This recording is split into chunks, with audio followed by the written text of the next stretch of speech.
5장 38절로 42절과 48절에 있는 말씀을 보도록 하겠습니다. 마태복음 5장 38절에서 42절 그리고 마태복음 5장 48절입니다.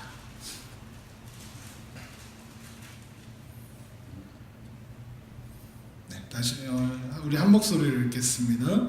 또 눈은 눈으로 이는 이로 갚으라 하였다는 것을 너희가 들었으나 나는 너희에게 이르노니 악한 자를 대적하지 말라. 누구든지 내 오른편 뺨을 치거든 왼편도 돌려내며 또 너를 고발하여 속옷을 가지고자 하는 자에게 겉옷까지도 가지게 하며 또 누구든지 너를 억지로 오리를 가게 하거든 그 사람과 심리를 동행하고 내게 구하는 자에게 주며 내게 구고자 하는 자에게 거절하지 말라. 아멘. 48절 있습니다. 그러므로 하늘에 계신 너희 아버지의 온전하심과 같이 너희도 온전하라. 아멘. 우리가 너희도 온전하라 라는 말씀으로 함께 은혜를 나누고 있는데, 사실 그 5장 48절에 너희도 온전하라 라는 말씀 이전에 나오는 모든 선포들이 이 한 구절로 수렴됩니다. 그러니까 이 앞에서 가르치시는 모든 내용들이 우리가 어떻게 온전해질 수 있는지, 우리가 추구하고 바라보아야 하는 온전함이 무엇인지에 대해서 가르쳐 주시는 그런 내용입니다.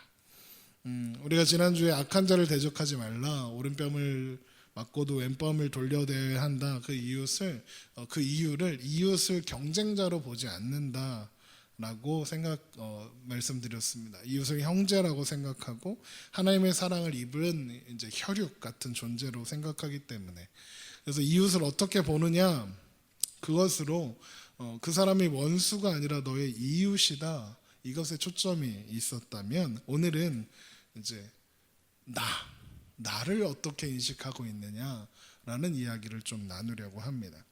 예수님은 이 질문, 악한 자를 대적하지 말라는 이 말씀으로 우리가 나 스스로를 어떻게 보고 있느냐를 질문하시는 거예요. 그래서 말씀하시는 거죠. 너에게 이웃을 심판할 자격이 있느냐, 이웃에게 복수할 자격이 있느냐, 무언가 갚을 그런 보복할 자격이 있느냐라는 질문을 하시는 겁니다. 예를 들면요, 제가 엄청나게 큰 죄를 지었다고 합시다.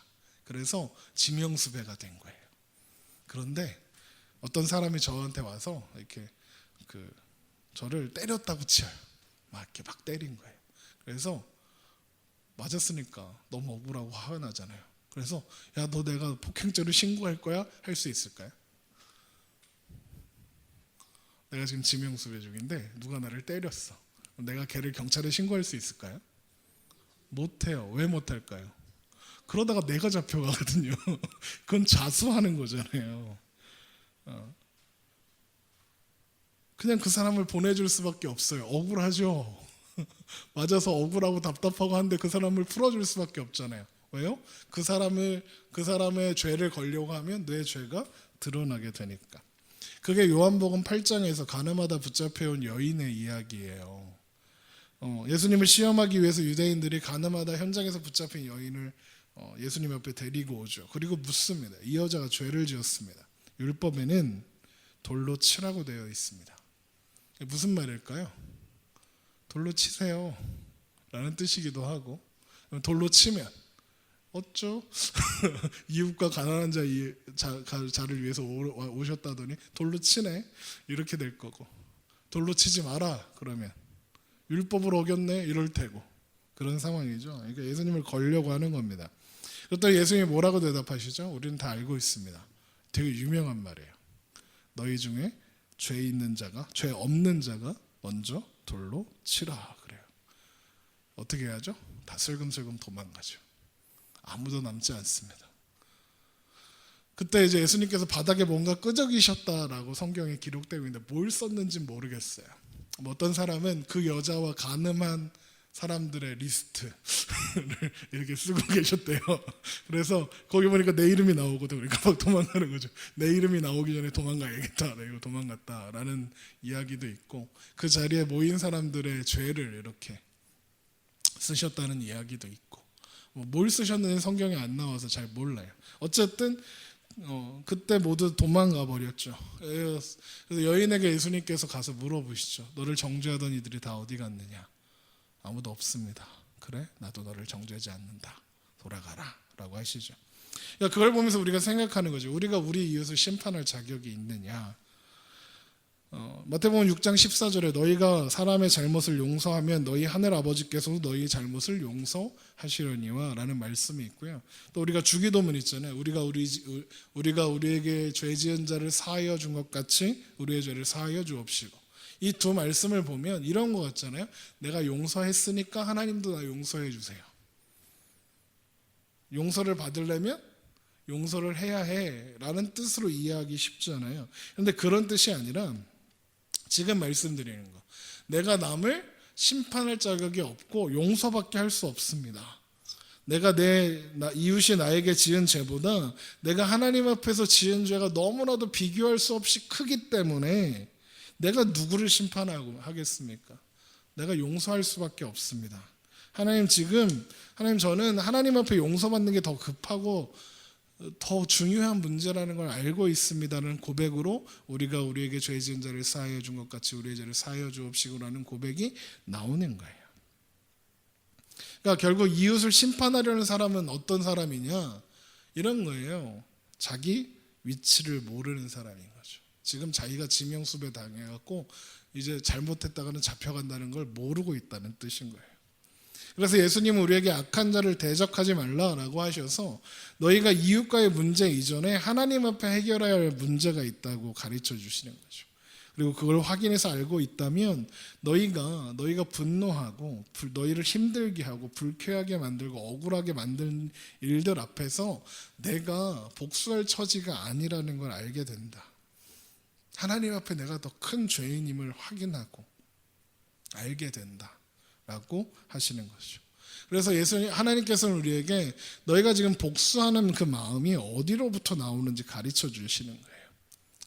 여러분 이 말씀 오늘 우리가 읽었던 마태복음 5장 38절의 말씀을 한번 생각해 보세요. 여기 우선 오른뺨을 맞으려면 한번 상상해 보세요. 상대의 오른뺨을 치려면 무슨 손으로 쳐야 됩니까? 왼손으로 때려야 돼요. 그런데 왼손으로 뺨 때리지 않잖아요. 그렇죠? 왼손잡이면 왼손으로 때릴 수 있겠죠. 근데 우리가 뺨을 때릴 때 오른손이 먼저 나가잖아요. 오른손잡이니까 뺨을 때리면 안 돼요. 그죠? 그런데 오른손으로 오른뺨을 때리려면 어떻게 해야 되는 줄 아세요? 손등으로 쳐야 돼요. 이렇게. 손등으로 치는 건 무슨 뜻이죠? 이거 기분 나쁘라는 거예요. 모욕하는 거잖아요. 아프라고 때리는 게 아니라 뭐랄까 이렇게 어디 이러는 거거든요. 이게 모욕을 주는 거예요. 그러니까 오른뺨을 맞았다 이 뜻은 뭐냐면 모욕을 받았다는 뜻이에요. 그런데 거기에 뭐라고 하세요? 왼뺨을 돌려드려요. 억울하죠.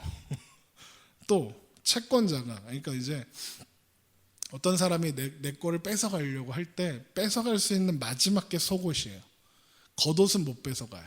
겉옷은 뺏어가고 가지 왜 속옷을 뺏어가라고 하나? 겉옷이 없으면 돌아다니지 못하잖아요. 속옷이 없어도 겉옷 입으면 돌아다닐 수 있고 일할 수 있잖아요. 그러니까 겉옷은 뺏어가지 못하게 되어 있어요. 그런데 속옷을 달라고 하면 겉옷까지 주래요. 말이 돼요? 소송을 당해서 저 사람이 내 집을 뺏어가려고 해. 그러면 그 집안에 있는 물건들 다 주란 얘기인 거예요. 또 억지로 오리를 가게 한다. 이게 이제 지난주에도 말씀드렸지만 당시 로마 구인인이 그냥 지나가는 남자 아무나 붙잡고 야 너 따라와 이거 들어. 이거를 할 수 있는 그 거리가 오리였어요. 한 2km, 1.5km 이 정도 되는 거리는 무조건 데리고 갈 수 있었어요. 그런데 오리를 가자는 사람한테 심리를 가래요. 4km 정도 되죠. 이렇게 예수님의 말씀을 곰곰이 묵상해 보면 무척 부당해 보여요. 억울해 보이고요. 짜증납니다. 나를 괴롭게 하는 그 사람, 나를 모욕하고 내 모든 것을 빼앗아 가려고 하고 내가 하기 힘든 일을 싫은 일을 억지로 시키는 그 사람에게 내가 왜 그렇게 해야 합니까? 그런 질문이 나올 수밖에 없는 거죠. 제가 아이들하고 있다 보면 제일 많이 듣는 게 그런 소리예요. 내가 그걸 왜 해야 돼요? 왜 이렇게 싸운 아이들 화해시키고 야 사과해 그러면 야 그래도 네가 먼저 이렇게 해줘. 목사님 제가 먼저 잘못했어요. 내가 왜 사과해야 돼요? 어떤 한 후배가 이제 되게 열정적으로 열정이 가득 차서 야 너 그렇게 오버하지 마, 막 이런 말을 해줬던 후배 전도사가 하루는 찾아와서 저한테 그러는 거예요. 풀이 빡 죽었어요. 그래서 왜 그래? 그랬더니 그 후배가 하는 말이 그거예요. 사람들이 너무 이기적이에요. 아니 교회 다니는 사람들이 왜 그래요? 전도사면서 그 이기적인 사람들을 위해서 내가 딴에는 희생하고 사랑하고 헌신하고 살았는데 그 영화 대사 있어요. 호의가 계속되면 그게 권리인 줄 알아. 이런 영화 대사가 있거든요. 그게 딱 맞다라는 거예요. 그러면서 그래요. 목사님 왜 나만 늘 희생해야 돼요? 왜 나만 늘 억울한 거 힘든 거 참고 있어야 돼요? 왜 감사해야 돼요? 왜 감수해야 해요? 아 억울해 미치겠어요. 막 이러는 거죠. 제가 뭐라고 그랬겠어요? 뭐 거기다 대고 뭐라고 해요? 그럼 가만히 있어야지. 한참을 떠들다가 그 친구가 그래요. 그래도 계속 해야겠죠? 지도 알아 답은. 그래서 그랬죠. 그래 힘들지만 그렇게 해보자. 나도 맨날 억울하고 짜증나고 부당하고 막 짜증나. 근데 예수님 오라 하시니 어떡하냐. 가야지. 가다 넘어진 김에 좀 쉬었다 가고 그러면 되지 뭐.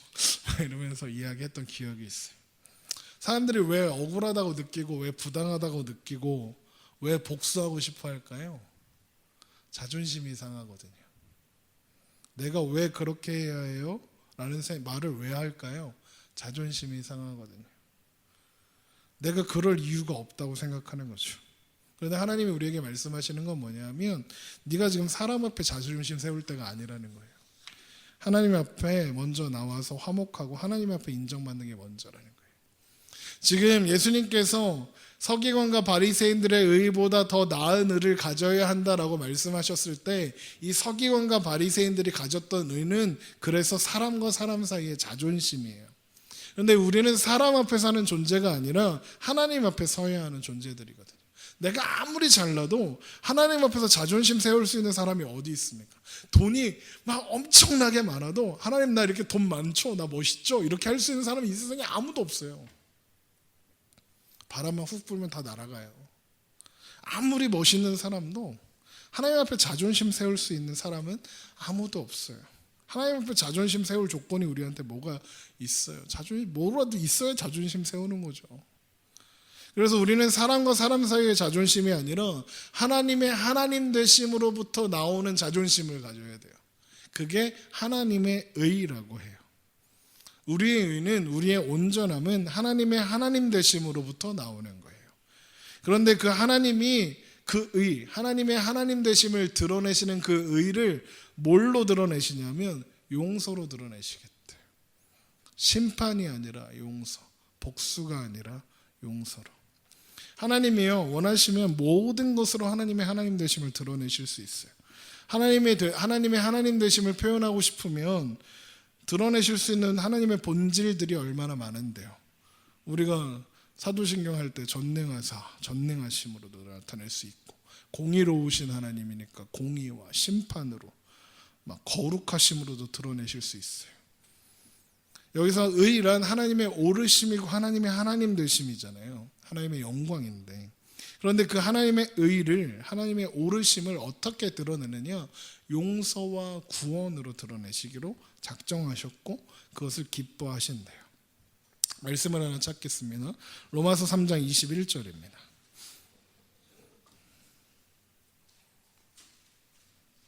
로마서 3장 21절.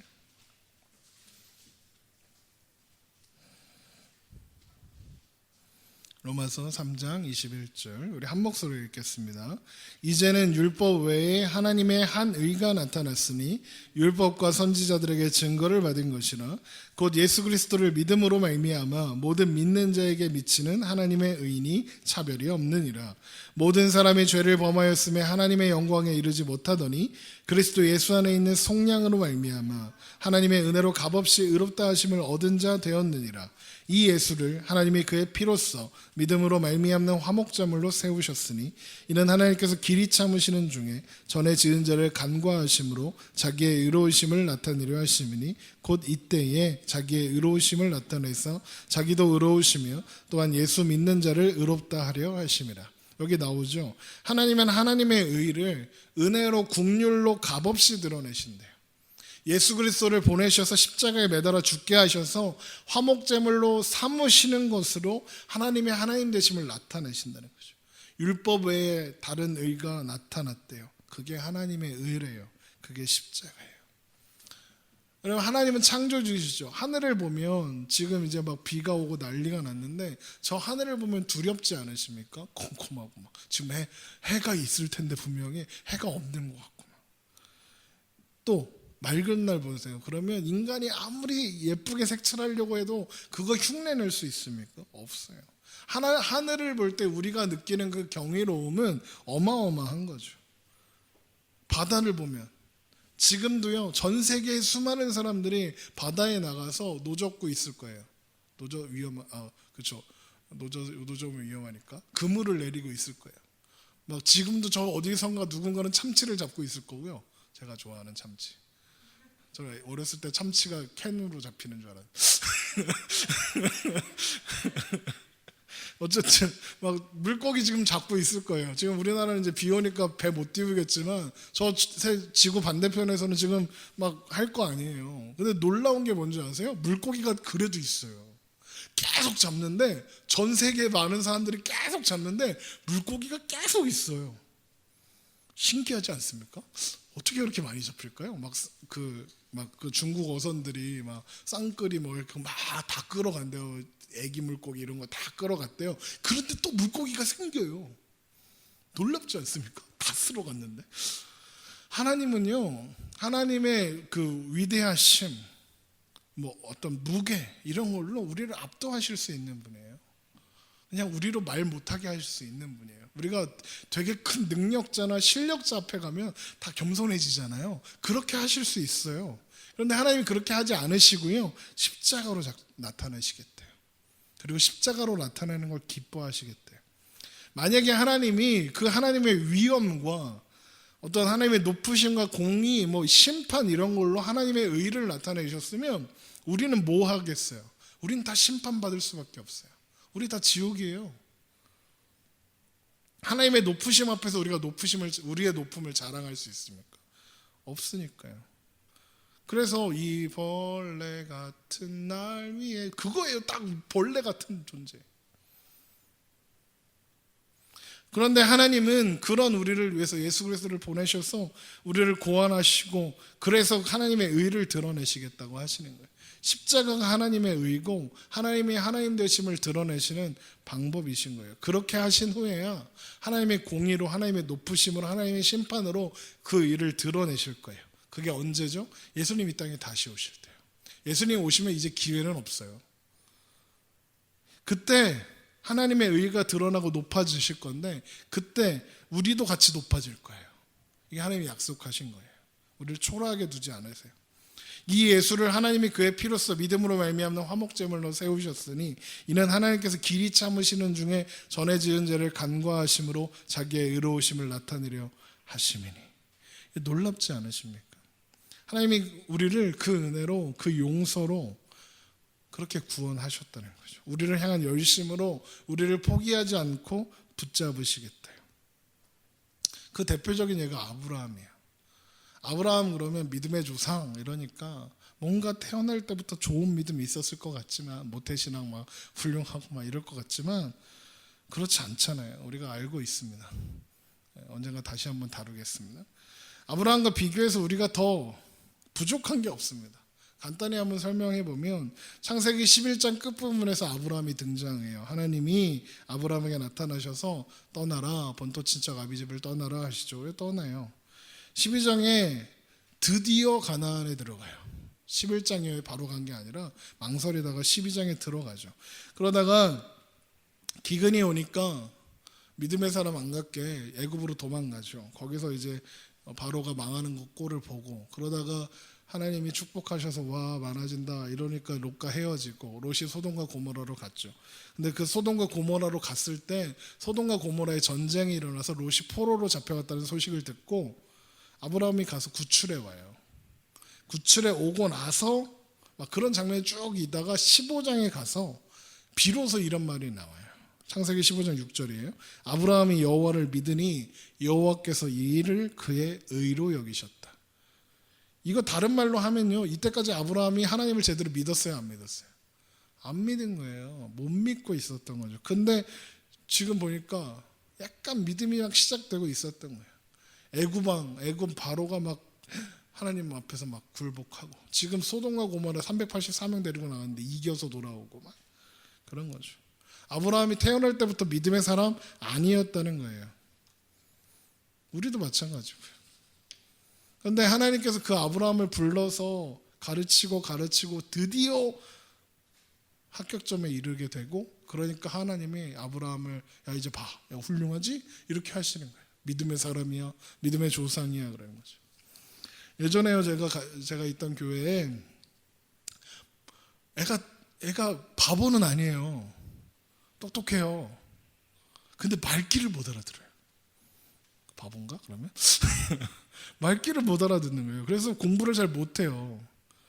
그러니까 한 번 이해한 건 절대 안 까먹는데 이해를 잘 못해요. 그러니까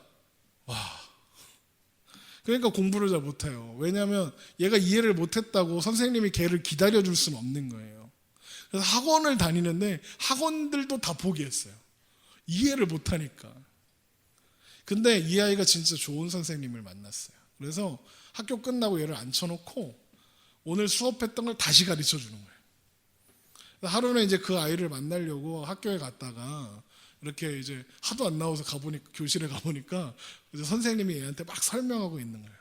그래서 저도 이렇게 몰래 저 뒤에서 이렇게 문 열리는 대로 이렇게 지켜봤어요. 방해하면 안 되니까 지켜보는데 제가 더 답답해요. 답답해 죽겠는 거예요. 저걸 왜 못 알아들어? 저렇게 잘 설명했는데 왜 못 알아들어?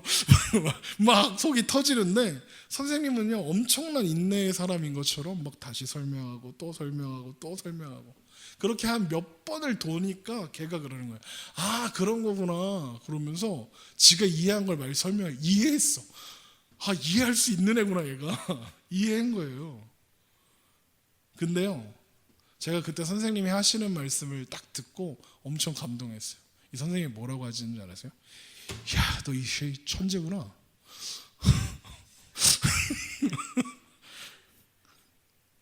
제가 그 선생님 그래서 그 이후로 존경하게 됐어요. 진짜 멋있는 선생님이에요. 여러분 우리가 어떻게 구원받았나요? 하나님이 우리가 태어나기 전부터 작정하시고 그래서 간섭하시고 한평생을 간섭해 오셔서 어느 순간 하나님 앞에 돌아와 있는 거예요. 그런 우리에게 하나님이 너 왜 이렇게 말을 안 들어? 왜 이렇게 말귀를 못 알아들어? 하지 않으시고요. 언제 왔든지 얼마나 오랫동안 빙빙빙 돌다가 왔던데 하나님이 언제나 그러시는 거예요. 너 천재구나. 그거 어떻게 알아먹었니? 이러면서 맞아주시는 거예요. 하나님은 언제나 그 한 사람을 위해서 우주를 다 만드신 것처럼 그 한 사람을 위해서 예수님을 보내신 것처럼 그 한 사람만 바라보고 있었던 것처럼 맞아주세요. 이게 하나님의 하나님 되심을 드러내시기에 가장 좋아하시는 하나님의 대표 특징인 거예요. 우리는 그 사랑을 확인하고 본 거예요. 그 사랑으로 그토록 인내하며 기다리는 하나님을 만나는 거예요. 남을 심판하는 것은 사람과 사람 사이에서 지지 않겠다는 자존심 싸움이잖아요. 우습게 보지 말라는 거죠. 그런데 하나님께서 우리한테 우습게 보지 말라고 안 하세요. 너만 잘 되면야 내가 무슨 짓이는 못하겠니?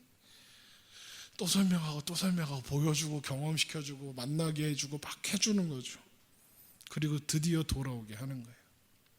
그 돌아온 우리들에게 하나님의 자녀 하나님의 백성으로 살아가고 있는 우리들에게 드디어 요구하시는 거예요. 내 이웃과 그런 경쟁하지 마. 자존심 싸움 하지 마. 자존심 경쟁하지 말고 네가 지금 하나님 앞에 무슨 대우를 받고 있는지 알아. 그걸 알아. 네가 왜 어떻게 이 자리에 왔는지 생각하고 또 생각해서 이웃 앞에 그런 사람이 되어줘 라고 말씀하시는 거예요. 그게 그게 왼뺨 돌려대고, 그게 겉옷 벗어주고 심리 같이 가주는 거예요. 1만 달란트 빚진 자가 있었어요. 그를 임금이 용서해 주죠.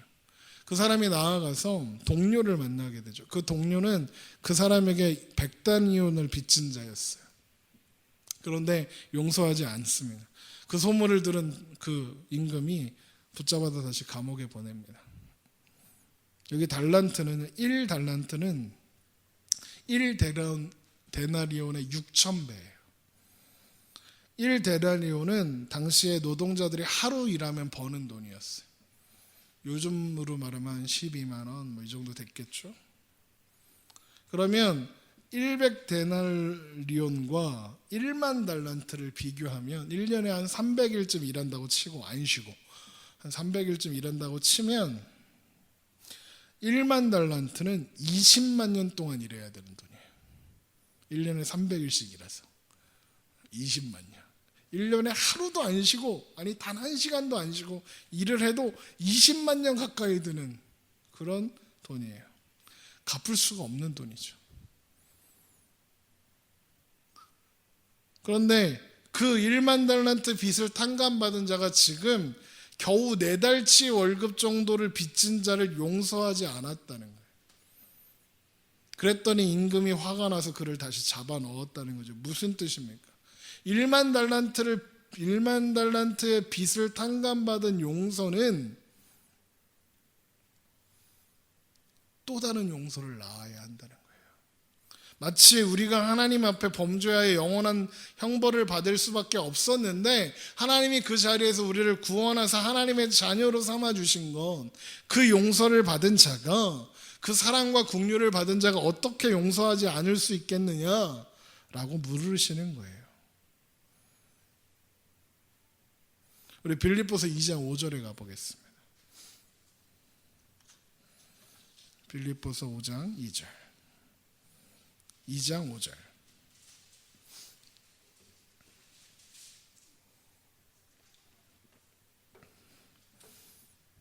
함께 읽겠습니다.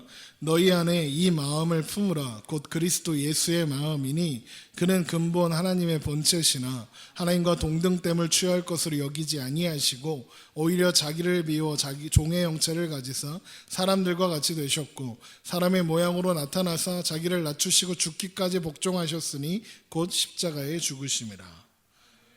아멘. 지금 예수님께서 하나님의 기쁘신 뜻을 위해 이 땅에 오셔서 십자가에 죽기까지 순종하신 분이다 라고 말하고 있는데 왜 그렇게 말씀하시냐? 바로 앞의 내용 때문에. 너희가 너희 안에 이 마음을 품으라. 곧 그리스도 예수의 마음이니 예수의 마음이 뭔지 설명해 주는 거죠. 그러면 너희가 신앙생활할 때 어떤 마음, 이 마음을 품어야 되는데 그 마음이 뭐냐 하면 1절부터 보세요. 그러므로 그리스도 안에서 무슨 권면이나 사랑의 무슨 위로나 성령의 무슨 교제나 긍휼이나 자비가 있거든 마음을 같이하여 같은 사랑을 가지고 뜻을 합하여 한 마음을 품어 아무 일에든지 다툼이나 허영으로 하지 말고 오직 겸손한 마음으로 각각 자기보다 남을 낮게 여기고 각각 자기 일을 돌볼 뿐더러 또한 각각 다른 사람들의 일을 돌보아 나의 기쁨을 충만하게 하라. 너희 안에 이 마음을 품으라. 곧 그리스도 예수의 마음이니 이렇게 이어지는 거예요. 이게 상대방이 너한테 잘못해도 그냥 참아 이런 뜻이 아니에요. 언제 조심하라는 거냐면 좋은 일 할 때. 그리스도 안에 무슨 권면이나 사랑의 무슨 위로나 성령의 무슨 교제나 긍휼이나 자비가 있거든 조심해라 이거예요. 사람들이요 제일 재수 없어질 때가 언제냐면 옳은 일을 할 때. 이해되세요? 상대방이 내가 옳은 걸 한다고 믿을 때 상대방이 틀린 걸 드러내고 부각시켜서 내가 옳은 걸 증명하려고 해요. 그래서 좋은 일 하는 애들이 대체로 죄송해요 싸가지가 없어요. 대체로 겸손하지 않아요. 재수가 없어요. 그래서 좋은 일 한다고 까부는 애들 진짜 싫어요. 어떤 청년이 좋은 일 하겠다고 이렇게 취지를 가지고 이렇게 막 어떤 단체 같은 데를 찾아가서 도와달라고 했나 봐요. 근데 처음 보는 애가 와서 내가 이런 좋은 일을 할 테니 돈 주세요 하면 줄까요? 안 주거든요. 그런데 걔가요 돌아다니면서 그 SNS 막 이런 데 돌아다니면서 그 단체 욕을 하고 다녀요. 네. 이해되시죠? 이런 느낌인 거예요. 그게 옳은 거 아니라고 예수님께서 하시는 거예요. 옳은 건 옳지 않은 자를 옳게 만들어가는 게 옳은 거예요. 상대방을 옳게 만들기 위해서 옳은 것을 가르치고 옳은 것을 설득하고 옳은 것이 열매 맺도록 시간을 줘야 해요. 그래서 예수님이 십자가 지시기 위해서 33년 사신 거예요. 어린아이로 태어나신 거예요. 십자가만 지러 하늘에서 뿅 하고 나타나신 게 아니라 이 세상에 태어나셔서 아기처럼 똑같이 우리처럼 태어나서 인간으로 33년 사신 거예요. 그래서 우리가 어떤 사람인지 아시고 우리가 어떻게 살아가는지 아세요. 우리의 처지를 아시고 우리를 불쌍히 여기세요. 그게 히브리서 4장 15절이잖아요. 우리에게 있는 대제사장은 우리의 연약함을 동정하지 못하실 이가 아니요 모든 일에 우리와 똑같이 시험을 받으시니로되 죄는 없으시니라. 그렇게 우리 편을 대시는 거예요. 그렇게 우리 편 들려고 우리랑 같이 사신 거예요. 우리가 우리의 이웃을 심판하지 않을 수 있는 유일한 원리가 바로 이거예요. 그들이 하는 일이 죄 때문에 그러는 거 알아요. 우리도 거기 있었다는 것도 알고요. 우리도 그런 사람이라는 걸 알아요. 똑같은 사람이 하나님의 크신 은혜로 말미암아서 구원을 받아서 죄에 해방되어서 저절에서 벗어난 거예요. 더 이상 죄를 짓지 않고 그 죄가 나를 통치하지 못하게 해서 그리스도 예수 안에서 이제 우리는 거룩을 선택하고 죄 짓지 않는 걸 선택할 수 있게 되었다는 걸 아는 거예요. 그 은혜를 잊고 그 은혜의 결과가 오게 하는 그 길에 우린 먼저 온 거예요. 그러면 못 오고 있는 사람들은 기다려줘야죠. 참아줘야 하고요. 그러기 위해서 내가 희생하고 섬겨야 하는 거예요. 그게 의라는 거예요. 하나님께서 우리에게 요구하시는 하나님의 온전하심인 거예요. 몇 주 전에 제가 어떤 분을 상담했어요. 뭔가 억울한 일이 있어서 막 다혈질의 성격이라 화가 머리 끝까지 나신 거예요. 온몸이 빨개지셨어요. 화가 나서. 가족들이 이제 그 분노를 말려보려고 하다가 안 되니까 왜 나한테 데려와? 그러니까 저한테 데리고 온 거예요. 그 막 화가 머리 끝까지 나 있는 사람을 무섭게 저한테 데리고 오셨어요. 그런데요, 재미있는 게 뭔지 아세요? 그분이 가실 때는 웃으면서 가셨어요. 그분이요, 우통을 까고 계셨거든요. 네, 옷을 입고 가셨어요. 제가 뭘 했을까요? 네, 그냥 막 화내니까 어떡해. 내가 뭐라 그래 거기다 대고. 그냥 화내니까 화를 다 있는 그대로 받았죠. 내가 그냥 그리고 나서 진짜 죄송해요. 그 진짜 나쁘다. 욕 한마디 했어요. 그게 인간이야? 막 이러면서 이렇게 그렇게 보니까요. 화난 사람을 그 화를 풀어주는 유일한 방법은요. 그 화를 다 내게 하면 돼요. 그걸 받아주면 돼요. 위로하는 방법은요. 그냥 편들어주면 돼요. 진짜 열받으셨겠네요. 진짜 화나셨겠네요. 그거 하면 돼요. 하나님이 예수님을 보내셔서 그의 의를 드러내신 것처럼 우리 편 들어주시는 거죠. 우리 보고 오른뺨 맞고 왼뺨 대고 속옷 달라 하면 걷어주고 오리길 가자 하면 심리가고 내가 하나님 앞에서 은혜와 구원을 받고 그 사랑을 받은 자 같이 내가 내 이웃을 그 의로 그 사랑과 용서로 기다림으로 고쳐냄을 위해서 희생하고 섬기고 가겠다. 그 마음으로 사는 게 서기관과 바리새인들보다 나으고 빛 되라 하신 소금 되라 하신 법칙인 거예요. 그렇게 하는 거예요. 그런데 오늘날 그리스도인들이 교회마저 자존심으로 전쟁터를 만들고 있어요. 교회마저. 교회들이 맨날 싸워요. 교회마저 이기심으로 싸우고 경쟁합니다. 우리 교회는 그래도 작아서 사람이 얼마 없어서 그런 일은 없는데 막 서로 다들 잘 나갔고요. 맨날 싸워요. 반가워하지도 않고 만족도 없고. 어거스틴이 이런 말을 했어요. 본질에는 일치를, 비본질에는 관용을, 모든 것에 사랑을. 이 말 다 알아요. 그런데 맨날 싸워요. 뭐 갖고 싸우는 줄 아세요? 비본질적인 거 가지고 싸워요. 복음 갖고 싸우는 사람은 별로 없어요. 이상한 거 싸워. 교회가 분열됐대요. 왜 분열됐대? 성가대 가운 색깔을 고르는 문제로 교회가 쪼개졌대. 놀랍지 않습니까? 보라색 파와 하늘색 파가 싸우다가 교회가 쪼개졌어요. 비슷한 일이 제가 아는 그 다른 목사님한테도 일어났어요. 성가대가 이제 막 시작하는 거예요. 그러니까 교회가 막 부흥되고 막 이러니까 성가대를 만들자는 얘기가 나와서 성가대가 구성이 되고 성가대 가운을 고르는 시간이었어요. 그랬더니 보라색과 하늘색 어느 색깔로 할까 이러면서 소란이 일어난 거죠. 보라색이 좋다. 아니다, 하늘색이 좋다. 아니다, 하늘색은 때가 탄다. 보라색은 칙칙하다. 이러면서 싸우는 거죠. 결국에 이 사람들이 싸우다 안 되니까 우리 담임 목사님한테 물어보자. 담임 목사님한테 오셨어요. 보라색 파와 하늘색 파가 왜 보라색으로 해야 하는지, 왜 하늘색으로 해야 하는지 막 설명을 하고 어필을 하는 거죠. 담임 목사님이 이렇게 듣고 계시다가 이러는 거죠. 그러면 성가대를 없앱시다. 그걸로 싸우려면 성가대 하지 말자는 거죠. 우리가 뭐에 성가대를 만들고 무엇을 위해서 찬양하는지 지금 까먹고 있는 것 같은데요. 그러니까 성가대 하지 맙시다. 우리 성가대 없이도 잘 살아왔잖아요. 성가대 하지 맙시다. 그래갖고 잘 마무리가 됐어요. 성가대도 잘 만들어졌고요. 서로 이제 반대로 우리 보라색으로 하자 이거 싸우고 하늘색으로 하자로 싸우더래요.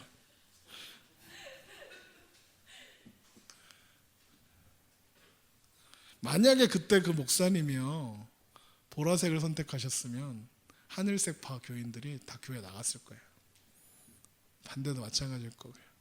그 아까 성가대 가운 색깔 때문에 분열됐다는 그 교회가 그래서 분열됐거든요. 담임 목사님이 한 가지 색깔을 선택하셨어요.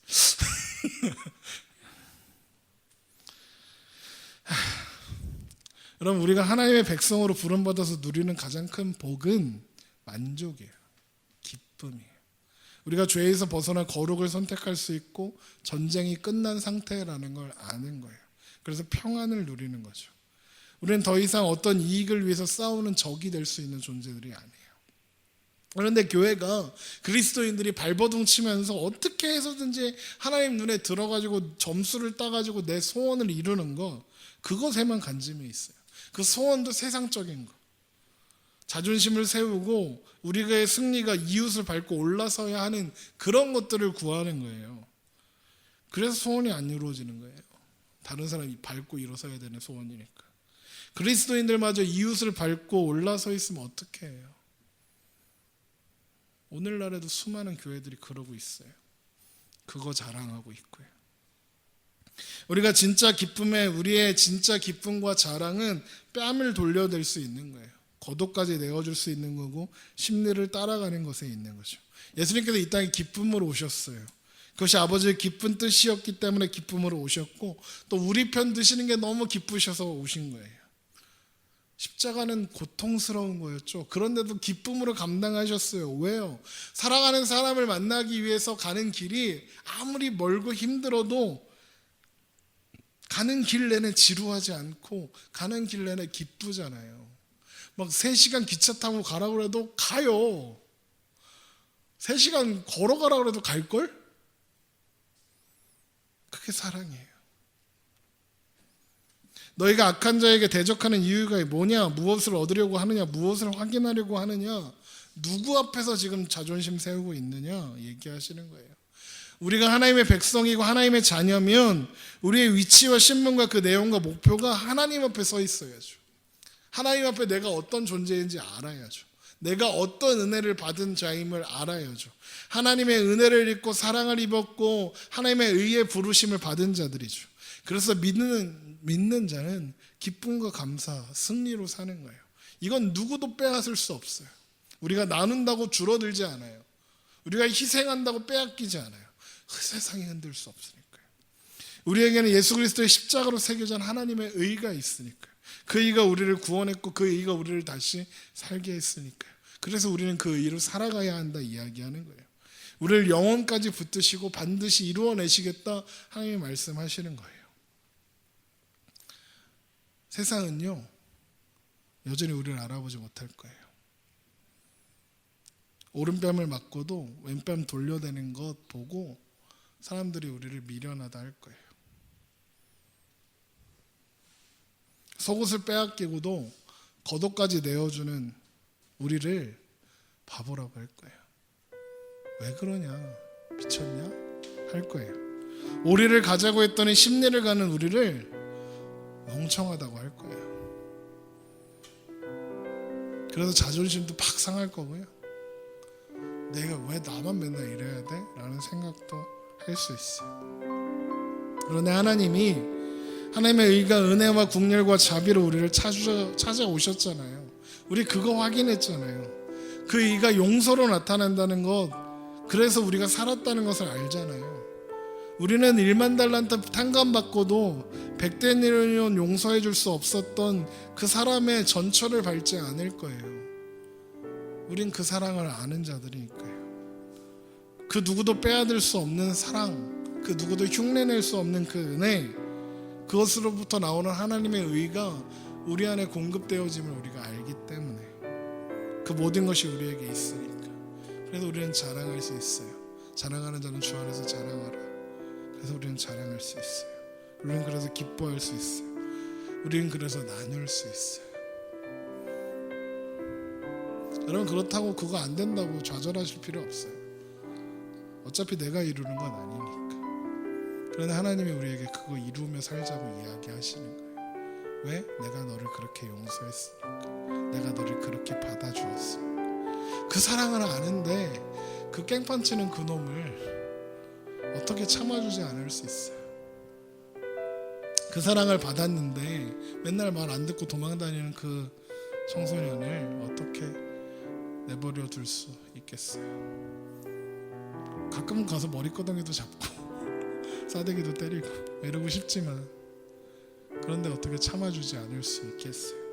하나님이 그 안에서 일하고 계심을 믿는다면, 우리가 그 자리에서 부름 받았다는 그 사실을 알고 있기에, 이제 저 사람이, 저 이웃이 그 길로 오는 여정 속에 있음을 알기에 우리는 그래서 그 사람을 관용하며 기다려주고 참아줄 수 있는 거예요. 참기 어려울지 모르지만 하나님을 사랑하신 그 사랑 기억하면서 오늘도 한번 애써보는 저와 여러분 되시기를 주님의 이름으로 축원합니다.